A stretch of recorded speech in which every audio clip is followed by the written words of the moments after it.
El segundo libro de Crónicas es el noveno libro de historia del pueblo de Dios y como tiene o mantiene el mismo enfoque en cuanto a la historia del primer libro, distintos ambos sí, cada uno es peculiar en algo, aunque mantiene la misma esencia este segundo libro de Crónicas que el primero.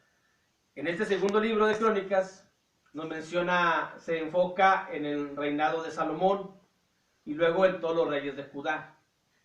En el primer libro de Crónicas fue hacia el reinado de David, porque la historia que presentan los libros de Crónicas es una historia que tipifica más al Señor Jesús en el reinado de David como en el reinado de Salomón, como mencionábamos el día de ayer. Mencionamos que la historia es la historia del reinado del rey Salomón, pero como un tipo del Señor Jesús. Abarca un buen tramo del libro de Crónicas hasta el capítulo 9, hablando de Salomón, y prácticamente 3 versículos, 3 capítulos hablando del templo. Abarca mucho lo que es el templo que edificó Salomón como para casa de Dios. Aunque fue una construcción hecha por manos humanas, dice ahí la Biblia, capítulo 6, versículo 18, mas ¿es verdad que Dios habitará con el hombre en la tierra? He aquí los cielos y los cielos de los cielos no te pueden contener, cuanto menos esta casa que he edificado. Mas tú miras a la oración de tu siervo y a su ruego, oh Jehová Dios mío, para oír el clamor y la oración con que tu siervo ora delante de mí. Es imposible tener a Dios en un edificio, en un templo hecho con manos humanas. Concentrar todo lo que es Dios ahí, pues no, es algo que es imposible.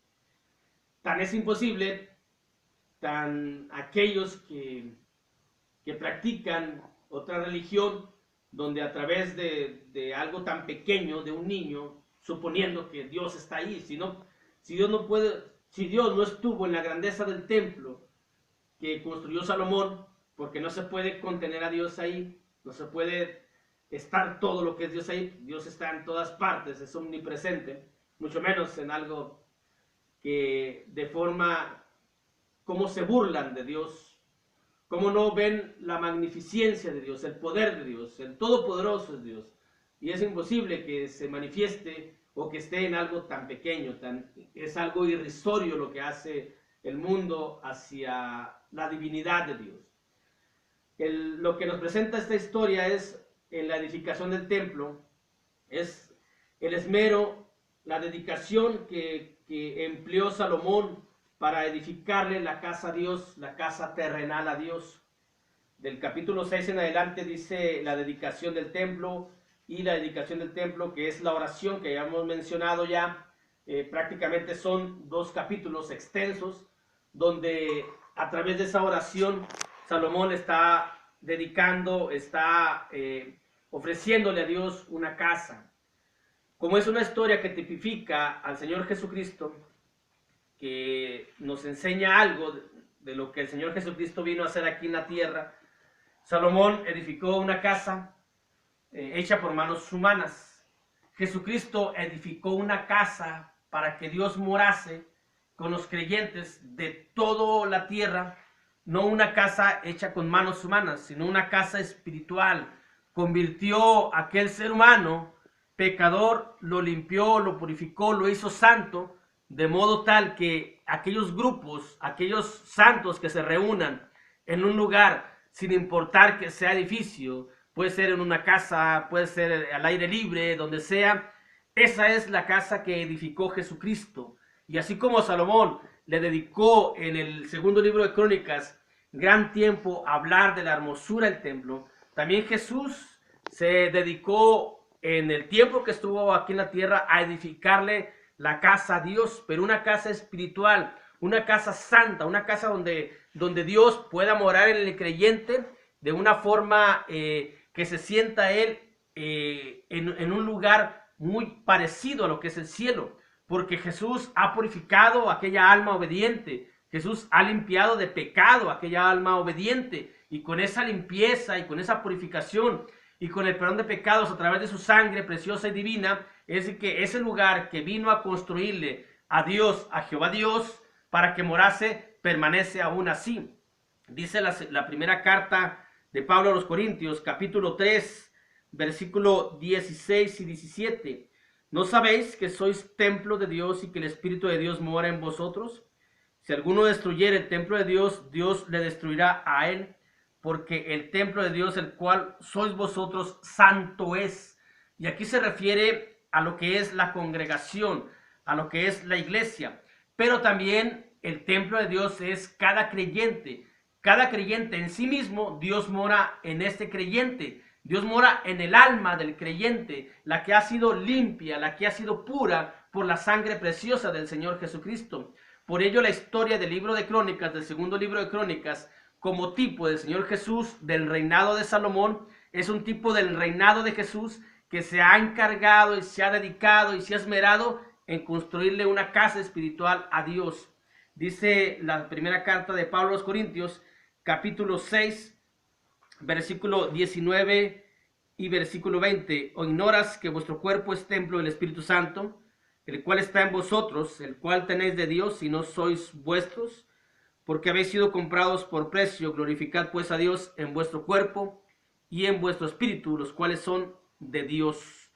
Esa es la historia a manera de tipo de lo que hizo Salomón. Por ello Crónicas no menciona los hechos equivocados de Salomón, como las mujeres aquellas inclinaron su corazón hacia dioses ajenos, porque se está enfocando más en presentar lo que el reinado de Salomón como un tipo del reinado del Señor Jesús cuando estuvo aquí en la tierra, y que sigue reinando el Señor Jesús, porque sigue construyendo, a pesar de que Jesús no está aquí en la tierra físicamente, lo está espiritualmente, y sigue construyendo el templo para Dios, sigue limpiando.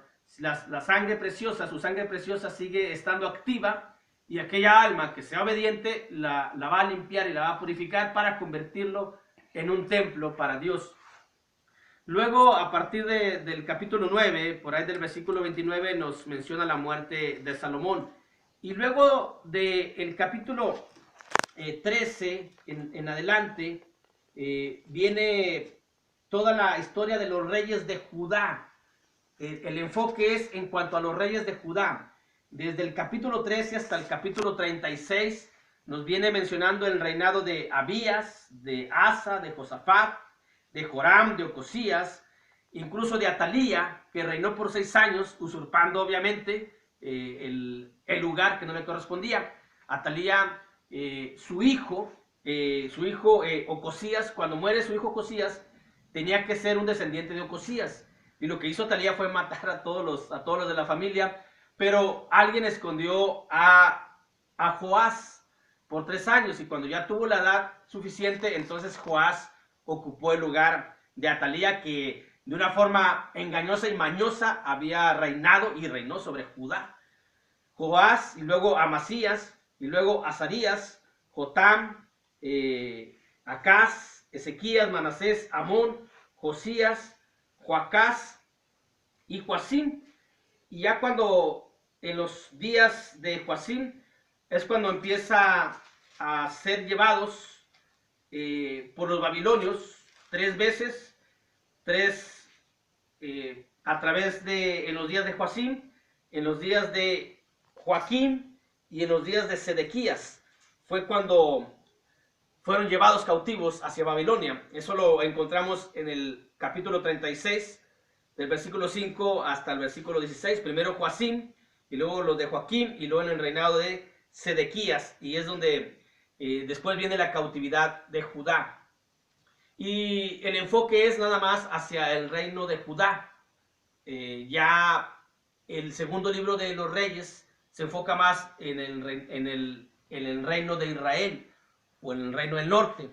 Y el segundo libro de Crónicas se enfoca más en el reino del sur, para no dejar nada. Dios no ha dejado nada al aire, no ha dejado nada pendiente, Dios en su palabra es una gran sabiduría, la palabra de Dios, y es una perfección como está escrito, tanto habla de Israel como habla de Judá, y nuevamente por allá en los libros de los profetas vuelve a mencionar a los dos. Y termina este libro, segundo libro de Crónicas, termina con el decreto del rey Ciro.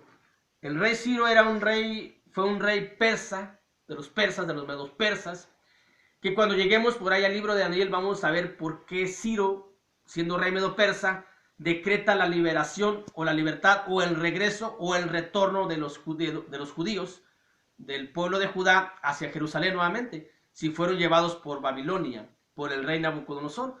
Vamos a darnos cuenta de que luego los babilonios fueron derrocados, destituidos del poder por los medopersas, y en los días de los medopersas fue cuando retornaron hacia Jerusalén los judíos, todos que habían sido llevados cautivos.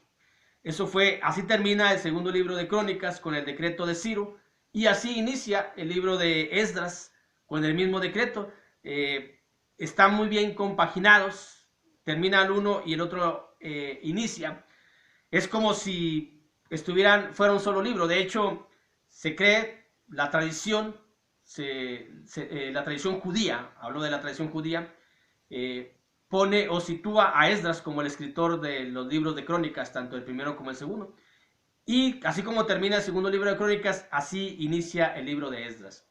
Y ya en la próxima ocasión veremos la historia del pueblo de Dios retornando, como retornaron, a través de la historia que nos presenta el libro de Esdras, el libro de Nehemías y el libro de Esther, que son los tres libros que restan.